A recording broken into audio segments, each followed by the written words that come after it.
What's up, everybody? Welcome back to the channel. It's your boy Kangaroo Black coming back once again, 10 toes down, baby, standing on business, representing my Alabama Crimson Tide.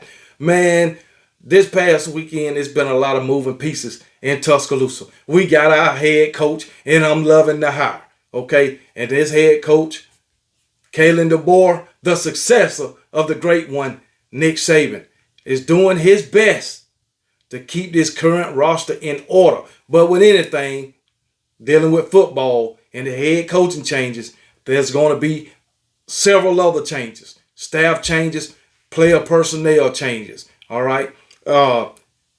He's making changes to the staff. And from what I'm looking at, this guy's putting together a hell of a staff. All right. Far as the players, yeah, we got players going into the transfer portal. Okay. Sean Murphy entering his name in the transfer portal last night. We know Isaiah Bond, transfer portal, committed to Texas. All right. But Isaiah Bond did come out with a statement and said Nick Saban retiring 100% was the reason why he entered the transfer portal. Okay. He said that Kalen Deboer reached out to him, but he didn't, get back with him. So I guess he was all in on Texas. All right. If he can't play for Nick Saban, I guess he wanted to play for somebody who was an assistant under Nick Saban. And Steve Sarkisian is a great head coach. He's a great offensive mind. Okay. And Texas, they like to air that ball out. So that benefits Isaiah Bond. All right. Isaiah Bond said it was a business decision. He got to look out for what's best for him and to his family. So we can't be mad at the guy. All right. Every guy that entered the transfer portal, I wish them the best, even though they won't be in the crimson and white no more. So as fans, we can't get mad when these guys transfer. Hey, it is what it is, man. Well, leave it up to Alabama fans. Oh my goodness. But anyway, I ain't gonna get into that. But Kalen DeBoer, he's putting together this staff. We got his former offensive coordinator, Ryan Grubb. Well, Washington's former offensive coordinator, Ryan Grubb. And once again, he's probably the best offensive mind in the game right now from what he did at the University of Washington. Man, this guy, him and Kalen DeBoer, had that offense smoking with less talent than what Alabama has. So imagine what those guys can do together at Alabama with this offense and the caliber of athletes that we have at Alabama. But let me read y'all what I was looking at, man.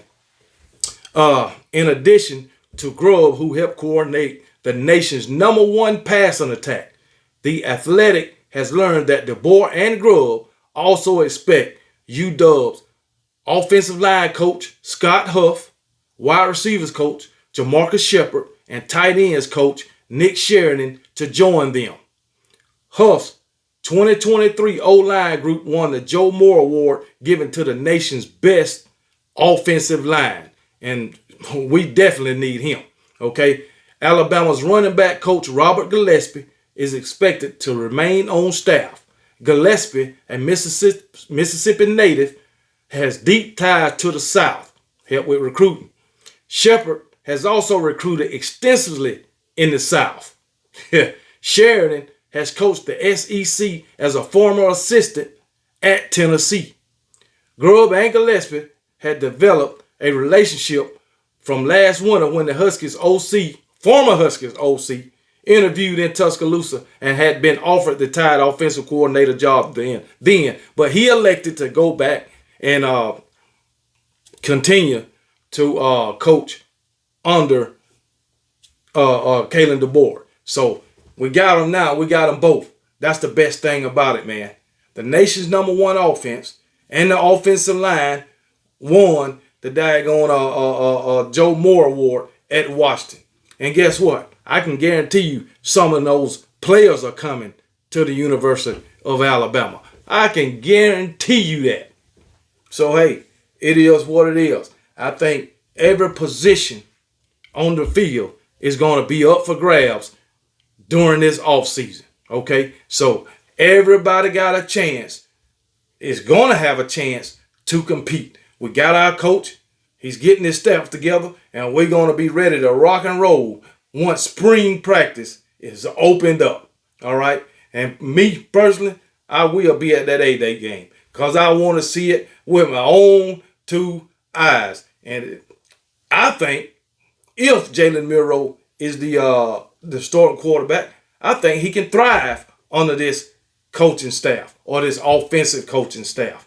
Okay, there's going to be more pieces coming and going, but guess what? That comes with the territory. Okay, so no matter who the quarterback is, I think they will thrive under this coaching staff. And as far as the wide receivers, this wide receiver coach, man, Jamarcus Shepard, he's going to do some great things with these guys. Because remember, UW don't have the talent that Alabama have or the top tier SEC programs. They don't have that. All right. Y'all talk about Kalen Deboer. He don't have no SEC experience. But guess what? He got SEC experience around him. All right. He keep two guys on offense, two guys on defense who can recruit the South well. We gonna be all right. Plus, they got that link to the West Coast. So I'm telling you, a lot of those guys from the West Coast gonna be coming to Alabama simply because of Kalen DeBoer and Ryan Grubb. Watch what I tell you now. And what do all these freaking great quarterbacks come from when they come in the SEC? The damn West Coast, man. Where do they come from? The West Coast. So, hey, it is what it is. Because guess what? Out there on the West Coast, that West Coast offense, whatever they want to call it, what do they like to do? They throw the ball. So you know that's where the best quarterbacks come from. So, hey, it is what it is, baby. And they going to be coming to my Alabama Crimson Tide. All right? And for all of y'all that's saying that Alabama is dead or they gonna take a step, whatever. Y'all best remember, Nick Saban ain't going nowhere. He just gave up the title as head coach. Yeah, he won't be in the building every day, but I guarantee you, he's just a phone call away. All right, and I guarantee you, he'll probably be in the building 2 to 3 days a week. That's enough, baby. So Nick Saban is still there. Nick Saban is still lurking the halls. And Nick Saban on Saturday will still, most likely, be lurking somewhere around Bryant-Denny Stadium. And I'm talking about inside Bryant-Denny Stadium. So, hey, it is what it is, baby. Alabama, they know what the fuck they doing. I'm telling you now, they know what they doing. All right? Some Alabama fans saying, oh, I don't like this hire. They rushed the hire. How you know that? How you know that? All right? It came out. Read it with my own two eyes that Kalen DeBoer was the first choice. Okay? He was the first choice. But the AD wanted to interview or look at other candidates. All right? Mike Norvell. All right? Dan Lanning. It was a possibility of Steve Sarkisian, but Steve Sarkisian ain't going nowhere. Shit. But hey, it is what it is, man. I think he hired the best man for the job. And these Alabama fans pissed off before they ain't even giving the guy a chance. But of course, when Nick Saban first got hired, you had these same type supposed to be Alabama fans. You had the same type. But once you start winning, it don't take long to change your mind. That's all I know. And as long as Alabama keep winning, the recruits gonna come. Watch what I tell you. Watch what I tell you. But anyway, it is what it is, baby. It is what it is. This guy, Kalen DeBoer, putting together a great staff. I can almost guarantee you he's going to keep most of these damn players. Because that is his number one focus right now. his number one focus. And his assistant that came down got the numbers to all the players, making phone calls. So, hey, and I'm glad he met with each position group after his initial meeting with the team. So, hey, Deboer got this all under control. Deboer and Saban got it all under control. Bama ain't going nowhere.